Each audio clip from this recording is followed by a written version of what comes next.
একজন প্রকৃত বন্ধু 10,000 আত্মীয় সমান হয়ে থাকে, কথাটা কি সত্য? হ্যাঁ হয়তো, কারণ একজন প্রকৃত বন্ধুই পারে তার দুঃখটা শেয়ার করে নিতে, বিপদে আপদে কাছে থাকতে। কিছু হয়নি শোনার পরেও আরে বল না কি হয়েছে, এমনটা প্রকৃত বন্ধুরাই বলে। প্রেম মানে আমি তোমাকে ছাড়া বাঁচবো না, আর বন্ধুত্ব মানে আমি থাকতে তোর কিছু হতে দিব না।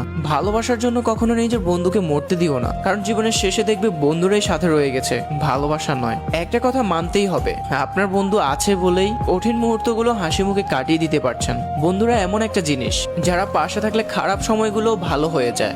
একটা সময় যখন তুমি অনেক বড় হতে থাকবে তখনই বুঝবে বন্ধুত্ব একটা আলাদা সম্পর্ক। বন্ধু হারানো সত্যি খুব কষ্টের। তারাই প্রকৃত বন্ধু যারা দুঃসময়ে পাশে থাকে। প্রকৃত বন্ধুত্বের চেয়ে মূল্যবান এই পৃথিবীতে আর কিছু হতে পারে না। বন্ধুত্বের কখনো ব্যাখ্যা হয় না। সত্যিকারের বন্ধুত্ব হচ্ছে সুস্বাস্থ্যের মতো, একবার হারিয়ে গেলে তার মূল্য বোঝা যায়। কখনো যদি পুরো পৃথিবী আপনার বিপক্ষে হয়ে যায় তখন দেখবেন আপনার প্রকৃত বন্ধুটা আপনাকে ছেড়ে যাচ্ছে না, আর এর নামই বন্ধুত্ব। আপনাদের কাছে বন্ধুত্ব কি মনে হয়?